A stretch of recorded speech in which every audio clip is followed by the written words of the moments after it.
coming on you pretty fast. She just ran a red light.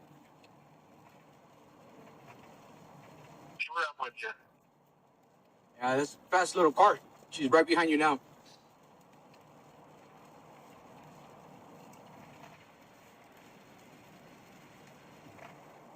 All right, just slow down. Let me do this.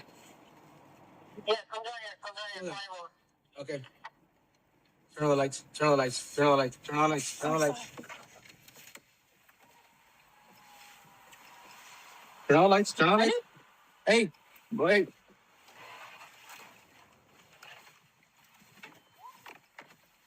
Turn on the lights. Hello, ma'am. How you doing?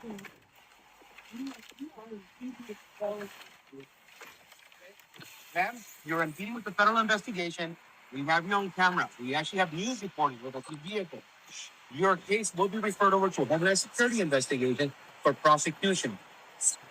You will be arrested. This is your last and final warning. Hold on a second, guys. Give me your license, please. I will once again tell you, you have cases in danger. Take one of this. Put your vehicle in park and shut it off, please. I'm just a mom.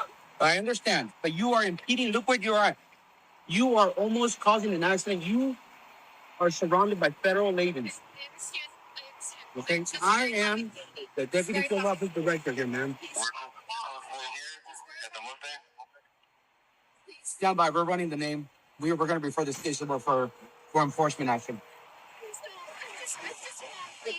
I'm just a mom, right? I'm hawking down a law enforcement vehicle, right? Impeding an investigation, right? But I'm just a mom, right? I have kids. I'm just a mom. So let me get this straight. You have a family at home, kids who depend on you to put food on the table and for you to provide for them, right? Instead of using that time that you have on your hands to work and garner those resources that you need to protect and provide for said children you mentioned, you're out impeding a federal investigation and putting yourself in danger, and they might actually lose their mother. And may I add to that, you're basically supporting criminal activity because crossing over the border illegally and overstaying your visa or whatever it is, that's illegal. And then when you get caught doing so, I'm just a mom. Yeah. I hate to say it, but we need to make examples out of these people. When I say examples, these people have to be arrested. Some action needs to be taken because these people genuinely think that this is okay to do. Like, it's not. Do you think that men can get pregnant? I hesitated there because I wasn't sure where the conversation was going or what the goal was. I mean, I do take care of patients with different identities. I take care of many women. I take care of people with different identities. And so that's where I paused. I think, yeah, I wasn't sure where you were going with that. I once heard somebody say, being educated doesn't necessarily mean that someone is intelligent.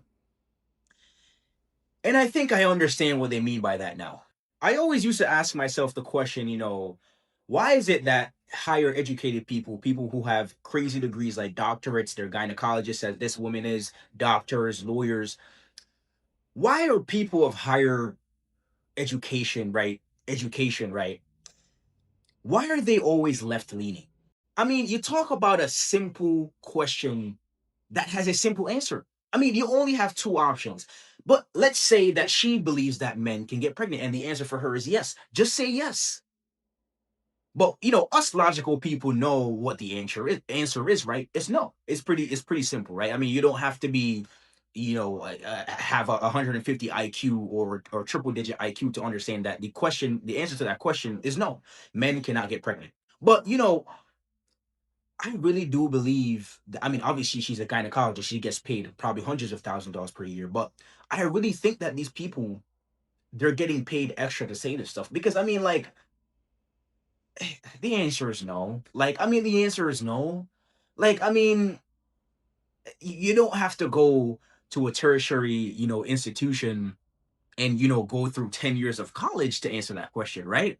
But again, this is why, if you look at people who are highly educated and they go to college for many years, they're always left leaning, they're always liberal, they always have progressive ideas and progressive ideologies that make no sense.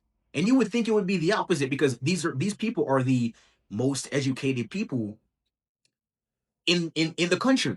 I've said it many times on here, and I'm gonna say it again. I'm gonna sound like a broken record, but I really don't care. College is like, okay, I'm not a parent. At least I don't have any kids that I know of, right?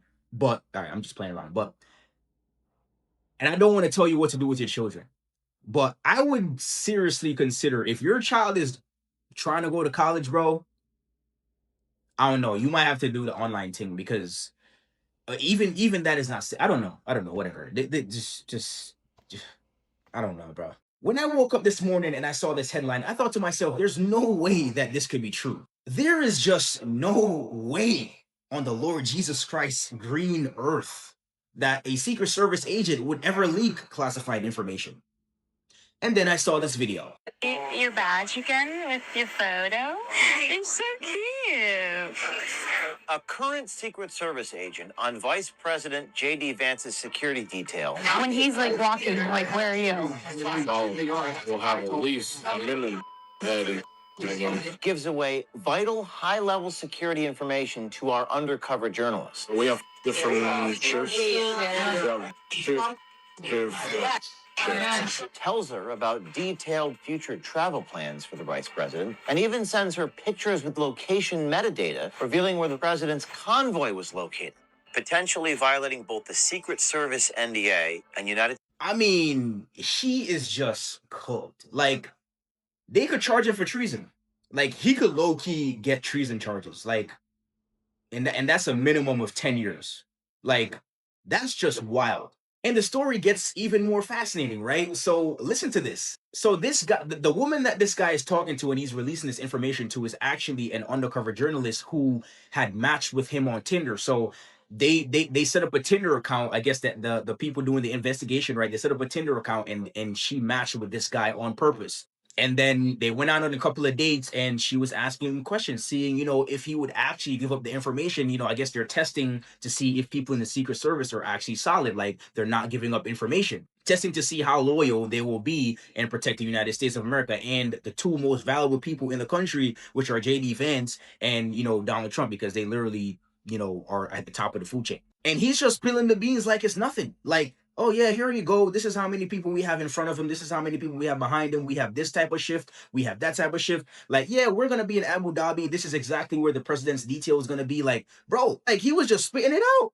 And then I did a little bit more research into this guy, and I found out, according to his own admission on videotape, he literally admits that he voted for Biden and that he doesn't mess with Trump and Vance's, illegal immigration policies and how they're, deporting illegals. So what we have here is a guy who got his citizenship in 2018 or 2019, one of those years, and now he's infiltrated the Secret Service, and he's undermining the president and the vice president. I mean, this is crazy. This is crazy. Bro, this is wild. Bro, nah. I couldn't believe this. That, like, he's cooked. He's cooked forever. Like, they're sending him to the shadow realm, bro.